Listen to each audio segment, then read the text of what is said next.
Bonsoir les amis, j'espère que vous allez bien. C'est Micheline Samé, le coach des parents d'adolescents.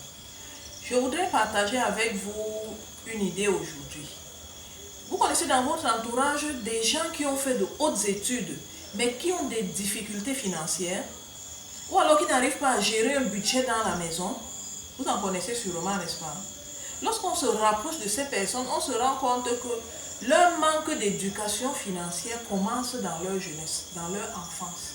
Ça veut dire que lorsque vous avez des adolescents, vous devez commencer à leur faire une éducation financière. Encore que l'éducation financière ne s'apprend pas à l'école, il n'y a pas une matière de ce nom qui existe. Ça veut dire que c'est à la maison que les parents doivent former les enfants à gérer l'argent. Et le thème est bien choisi, parce que gagner l'argent, ça s'apprend. Utiliser l'argent, ça s'apprend. Multiplier l'argent, ça s'apprend. Gérer l'argent, ça s'apprend. Ça veut dire que c'est une formation que vous devez leur donner. Et c'est très bien si vous le faites, parce que cette formation va les aider pour toute la vie.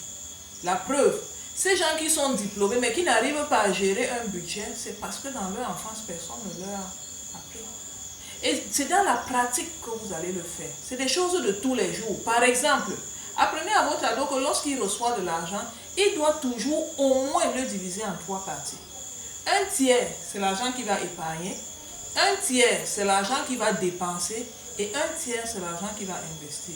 C'est vrai que quand il est petit, il ne va pas mettre tout ça en pratique, mais qu'il commence à intégrer que l'argent qu'il reçoit ne doit jamais être dépensé entièrement. Jamais. Il doit toujours rester une partie.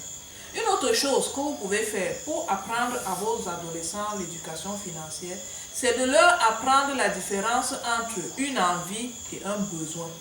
Il faut qu'ils apprennent à reconnaître la différence entre une envie et un besoin qui tient simplement à l'importance de la chose qu'il y a à faire.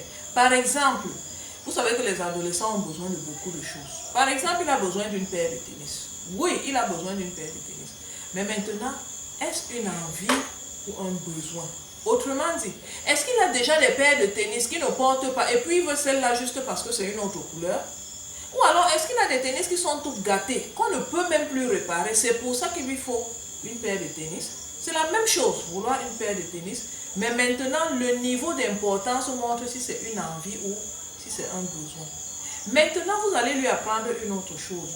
Entre guillemets, on pourrait dire supporter l'envie. Et même supporter le besoin. Ça veut dire quoi? Ça veut dire que s'il a besoin d'une paire de tennis aujourd'hui, mais l'argent dont il dispose ne lui permet pas d'acheter la tennis aujourd'hui, qu'il supporte de ne pas avoir la paire de tennis et qu'il continue son épargne jusqu'à ce que ça atteigne le niveau qui lui permet d'acheter la tennis. C'est très important parce que les enfants que nous avons aujourd'hui, c'est eux les consommateurs de demain. Et si nous ne les contrôlons pas, ils vont très vite tomber dans l'endettement et plus tard dans le surendettement. Parce que regardez, leurs revenus ne sont pas extensibles. Si vous donnez à votre ado, je dis n'importe quoi, en francs CFA, 5 000 francs CFA par semaine, c'est un exemple. S'il s'engage dans les dépenses de 10 000 francs, ça veut dire que les 5 autres 1000 qu'il ajoute, il faut les trouver ailleurs. Or, il n'a que 5 000 francs à gérer dans la semaine. Ça veut dire que s'il achète quelque chose de 10 000 francs avec 5 000 francs, logiquement, la semaine prochaine, il doit rester comme ça. Or, il ne peut pas rester sans argent parce qu'il a des dépenses. Il faudra hypothéquer la semaine prochaine. Vous voyez comment il tombe dans le cercle vicieux de l'endettement. C'est pour ça qu'il faut lui apprendre on va dire, à supporter, de ne pas avoir un besoin satisfait maintenant et de continuer doucement son épargne jusqu'au moment où il aura de quoi le faire. On appelle ça le contentement, qu'il apprenne à se contenter des choses qu'il a. Voilà. Ça, c'était des choses très simples qu'on peut apprendre à nos ados pour qu'ils apprennent à gérer l'argent qu'ils ont et que plus tard qu'ils soient des adultes responsables. Vous aussi sûrement vous avez d'autres astuces que vous utilisez pour former vos adolescents. Moi je serais très contente de les recevoir et de les partager avec d'autres parents d'adolescents. Vous pouvez le faire en laissant des commentaires au bas de cette vidéo, en vous abonnant à la chaîne YouTube Les Parents d'Ados, en allant visiter la page Facebook Les Parents d'Adolescents ou alors le site internet lesparentsdadolescents.com.